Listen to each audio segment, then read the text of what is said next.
Hi, I'm Steve Shelburne, owner and operator of Shelburne RV here in beautiful Cleveland, Tennessee.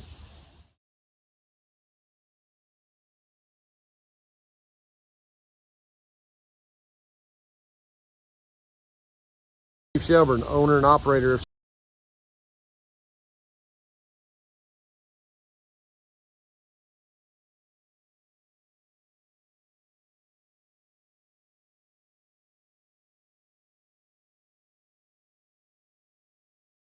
Well, good morning. We're back. A little bit of a rainy, dreary day here on a Monday. But the good news is the boys got plenty of work up here for the next couple weeks, so that always helps out. But it is a little wet and rainy. It looks like all the work I did on my roof last week worked out. I got one little spot that's still leaking, but it ain't flooding like it used to be, so that's always a plus. So let's go up here and see what the boys got going on this morning. We'll get rolling on what they got, and we'll got some other little projects we're gonna look at this week also. Welcome back. All right, so one of the projects we're working on in here is this Ford F450 that the customer wanted us to put a set of bed rails in. He had a gooseneck. We didn't like the gooseneck connection, so he wanted us to put a set of rails in here. And I can tell you, he just bought this truck, and this thing is a rust bucket. And we've had to do a bunch of cutting, and you can see how bad, look how bad the frame is on this thing. And I mean, we had the conversation with him about maybe this is a bad idea, and he said, I don't care, I want it done. So we're getting it all fabbed up, but you can see how much rust this thing was. Another little project cousin Gary's been working on in here today is that this refrigerator came in, had a blown out cooling unit in it. So he's getting this all changed out, and you can kind of see how they did the baffling in this. Kind of good. So he'll be doing a little bit of tape up work in there, but the cooling unit's out here, and you can see where it had its problem, but it ruptured. Yep, see all the sodium chromate in there. And this cooling unit's only a 18 model. Yeah, 2018. So it ain't terribly old, but that does happen over time. So we've got the rebuilt Amish cooling unit we're going to be putting in that.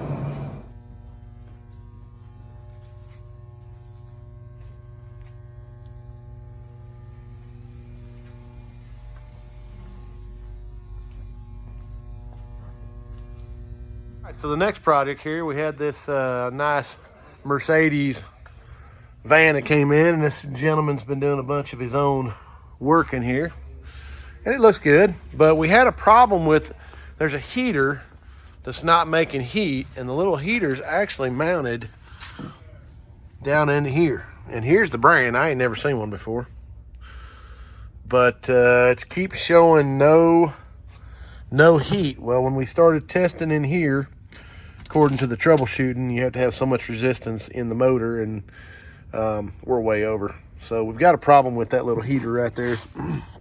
So gonna have to call the customer and see what they want to do with this. So we had a big, and I'll take you up here and show you here in a few minutes. We got a big horse trailer that came in with freeze damage to the black and gray water tanks. So the boys are working on it. And then they were up on the roof doing a roof inspection, and there was a little bumper pull camper that was sitting just next to it. And the service guy just happened to look over and saw that the roof was damaged on the little bumper pull. So the service manager called the customer. Of course, he was kindly upset with us because that's not why he brought it in, and we had no reason to be on his roof, and there's no way that there's anything wrong with my roof, and you guys must be taking me for a ride. So he came down here yesterday, and of course was not happy about that until he got on the roof and saw that it actually did have a hole in the roof, and the wood underneath of it had been soft for a while. So then he was very happy that we looked at his roof and thankful that we saw that. So it's not the business I run here, guys. I'm not trying to take advantage of nobody. I am trying to help protect your investment. But, you know, I always tell those boys to be on the lookout. It's not that we're trying to drum up work, but again, I'm trying to protect your guys' investment, and that's what we're trying to do. So anyways, kind of a interesting conversation from yesterday. Winnebago Ultimate Freedom, we've been chasing an electrical problem inside this where we've had some dead 12-volt circuitry for the control panel in here, and the water heater and some other stuff's not functioning correctly. So we've been in here trying to determine. We only had 6 volts in here, so of course we're trying to figure out what's going on. None of the breakers were blown, but we just got in here, got to check it, and one of the breakers is bad. One of the breakers is bad. So voltage at the breaker, 6 volts coming out. So we're going to be replacing that breaker. So as you can see, this is not a terribly old unit. This was a new in 18, but it was definitely terribly nasty. And the biggest problem they had was just the fact that the outdoor bearing was locked up. So obviously Louis is going to give it a good bath here, and then we'll go to put it back in and let it run. All right, it's another 2021 River Ranch that's come in with basement air problems. Now, as you can see right there, the ductwork's not even attached. They didn't even tape it. So normally you want to put screws in that to hold all that together, but yeah, that's not good. So we're gonna get in here and get all this resolved. Of course, every time we open these up, and this one here was made down at Marv Air for Coleman, and you can see where they didn't do a very good job zip tying that. There's another place right there that wasn't zip tied very well. The line this line right here was actually into the capillary tube. You know, this is the stuff that we're looking at to try to make sure this was turned the wrong way, so it was all up in the coil. So yes, this is another reason why it was good that Coleman took this back to Wichita, because some of the quality that came out of that place really wasn't the best. And again, Coleman will tell you use lots of zip ties because they don't want nothing wiggling, they don't want nothing moving. So now that we got this all cleaned up and about ready to go in there, you can see the ductwork sitting here ready to go for this River Ranch. And Tori's just doing a cleanup right now, and we're gonna get that ductwork installed. Brandon's over here working on a big American coach that has got aqua hot problems. And what'd you tell me you found wrong with it, Brandon? The pump was bad? Low fuel pressure. Low fuel pressure. So he's gone in there and changed that fuel pump and got that done, and he's just got done doing a cleaning and a service. So he'll be reinstalling that here very shortly. Okay, so we had a little issue where we didn't like where it was sealing up right there. So just to be on the safe side, we pulled the couch up and we're sealing that. Now, the beauty about this is that ductwork should never have to come out of there. The way the unit's made now, this is a permanent addition. So by taping that, nobody should ever take that apart. So should be good to go, and we'll start putting the unit in there. All right, so we got the unit back in here. And as you can see, we got the new ductwork in there like we've done in the past. And so now this one's turned out awesome. It's gonna work great. We'll do the testing first thing in the morning to see what we got. Okay, so we got the River Ranch all finished up, and that thing was awesome. The ductwork was kind of jacked, so obviously now with the airflow flowing through that thing had tremendous amount of air.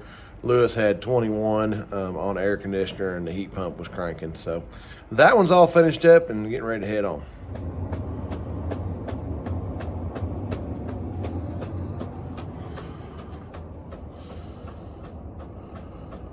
All right, so Brandon and I are in this American Eagle, and the customer had heard a noise flopping around underneath the lower assembly. Now you can see all of this has to come out to get access to that air conditioner. So this is what they used in this, and this was all pinched up in there. The condensation tube was all up against that. But the biggest problem was this was not sealing off inside the ductwork right here. So, and this wasn't sealing off. This wasn't sealing off right here. So all that cold air was coming down. These are the returns for the air unit. And so what was happening was all the air was blowing out here and short cycling because it wasn't sealing here correctly. It wasn't sealing right there correctly. So all this was being pulled back into the return, and surprised the unit wasn't freezing up real bad. Now, look at that gasket right there. You see how flat that gasket is. So we're actually going to go in here while we got this tore apart. We're going to fix that, change that gasket, and then we're going to have to pull this lower assembly down and see what's going on back here, because the customer did point out there has been something, maybe some water or something over period of time. Now, I'm not sure that's what's going on here today, but obviously there's signs of something going on, and I guarantee you, if that gasket right there is as flat as it is, that one there is probably as bad. So we're going to investigate both of those, and then we're going to go in here. Mr. Lewis has got some of that foam you've seen us use on the basement areas. We're going to fix this, probably try to clean it, put some of that stuff around there, and then see if we can get it to fit up in this ductwork a little better than what we got going on there. But yeah, this is the little things that cause these air units not to work correctly. Brandon has found the source of the flopping. There it is right there. And this ductwork, you can see that was all laid up in there. But now, yesterday we had this out, and this was a little short, so we extended this with some metal because that was not sealing correctly, and the gasket here was gone also. So this unit probably was losing a big majority of its cooling effect. So now that we got this resolved, Brandon's going to get that back in there and retest. So Brandon got that one all finished up. He got it done before I could get a video of it. It turned out awesome. Now this one's kind of the same thing, but it's closed off on this end. And we had some issues up there, so we've gone in there and spray foam this, but we've changed out both gaskets now, and they're correct. So now he's going to start putting this back together, and we'll get it ready to go, and it should test out fine. I had this little Rockwood signature that came in, a little bumper pull, and the customer brought it in and had somebody else put a floor in this thing. And let me take you in here and show you what's going on, because there's several red flags here, and it came from one of the big dealerships. So let me show you what's going on. All right, so kind of looking at this, I don't know if you can kind of see it in the video, but look how depressed the floor is. It's not even. And so the first thing we notice is that the slide, you know, this thing's sitting, normally, if you can see it in the video, normally this angle piece is not even with this. It usually hangs over about this far. This one here is even, and so one, it's going way down in here, so now it's sitting down low. You can see how the carpet's kind of bowed up on everything. You can see how bad it is down here. But see how that one is so close here? And see how the wood is overhung, like I was just talking about? So this side's right, but this side over here, they didn't get the room in here right, the floor in here right. So let me take you around underneath and show you something. So first thing we started doing was taking some measurements to make sure these measurements were off, and they're obviously off. And you can see that very clearly with how the floor is sitting inside here. So the next thing that's kind of interesting is they took the time when they took this thing apart to mark everything, and you can see the white line right there. Look how they did marks for all their stuff. You can see where they even marked the bolts, but they marked it but didn't line it back up. So now the room's crooked. So, I mean, they paid a lot of money to have that floor put in there, and you can see it is what it is. I mean, we'll go in here and try to resolve it the best we can. I mean, it just, you know, paid good money to have it done, and the detail. So anyways, they're going to go in there and get all that straightened up. They're going to have to do a little bit of a room adjustment.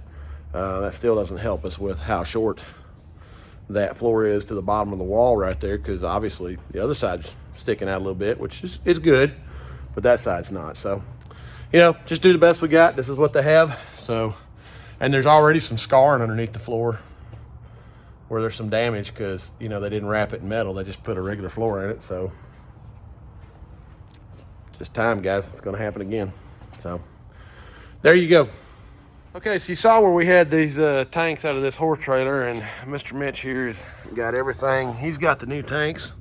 They are in it. We actually went with a little bit larger tank to give this guy more capacity, but there was obviously some challenges. Let's go inside. So part of the issue with this is the venting. And, you know, you got to get a little bit of a hold of this venting to be able to push it down in the tank to get it right.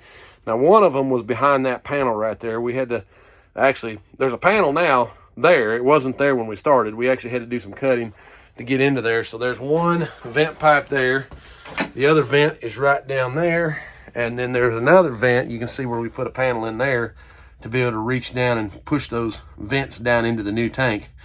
So, you know, a little bit of a challenge, but they've gone back in there, built some nice little patch panels, and they'll be getting close to putting this toilet back in. So obviously a little bit of a challenge doing that, but they were able to get everything to a point where they could get the tanks up in there and push on the pipes, and it's turned out nice. And of course now he's got a few more gallons of capacity, which is really what he wanted anyways. So that's gonna work out good for him. So next project in here, Mr. Lewis is working on an older Cougar fifth wheel, and the customer had some storm damage. Now obviously he's been up here patching this thing for a while, so maybe that was the best thing that he could run into, but damaged the vent. So we're just in here now getting everything stripped off here. A little bit of damage right there, as you can see, but Mr. Lewis is getting this all tore off, and we'll start working on seeing what all we got here. Well, many years ago when I first got into this industry, I really didn't know much about the electrical portions of the refrigerators and the water heaters and the furnaces. And I was fortunate enough, I got introduced to the Dinosaur Electronics folks out in Lincoln City, Oregon. And over the years, I just kind of befriended them. And Mr. Guy Grouper and I, the owner of Dinosaur, spent a lot of hours on the phone talking. And he actually came out and saw us a few times and did some training. And so just a super nice guy, and really kind of befriended me over the years, and always had a lot to talk about. But and his grandson Chris, I always talked to him on the phone, and just kind of built those relationships over the years, and it just it saddens me to say that Chris called me a couple days ago and Mr. Guy had passed away, and really meant something to me personally, because he was always there to help me, and no matter how busy he was, he would always take my phone call, and so I just my heart goes out to the folks at Dinosaur Electronics, and especially Chris, who that was his granddaddy, was kind of his mentor. So anyways, just something that's been weighing hard on my heart the last couple days about that. So just wanted to share, but thoughts and prayers out to the folks at Dinosaur Electronics. All right, so got this Sunseeker right here. Customer brought it in. The Truma heating portion of this was saying no 120 was recognized. And so the guys got to digging around in here, and tell me what you see wrong. Typically, this should be mounted in a box, and somebody's been over here adding wires. I don't know why they wouldn't have mounted this in a box, and that's actually blowed a hole on top of it. I don't know why it don't work, but I mean, that's as simple as electrical as it gets right there. So I don't know. They're gonna have to go in there and mount that the correct way, because obviously that's not right. So safety wise, we got to fix that. All right, there's that. See how bad that is.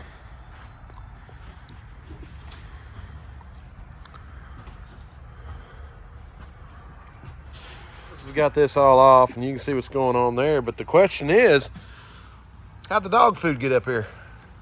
That's a little curious. And if you get to looking, there's a whole bunch more. Somebody's been up here squirreling it away, so I don't know. Maybe we'll find the dog. All right, well, that's all the time we got this week. Thanks for watching. Appreciate all the comments. Didn't have a video last week, but I've been working on several other videos that we've been trying to get done, so got a big one for you this week. So again, all my thoughts go out to the folks at Dinosaur Electronics. Hope everybody has a great weekend. Thanks for watching. Remember, this video is Cousin Gary approved. You guys take care.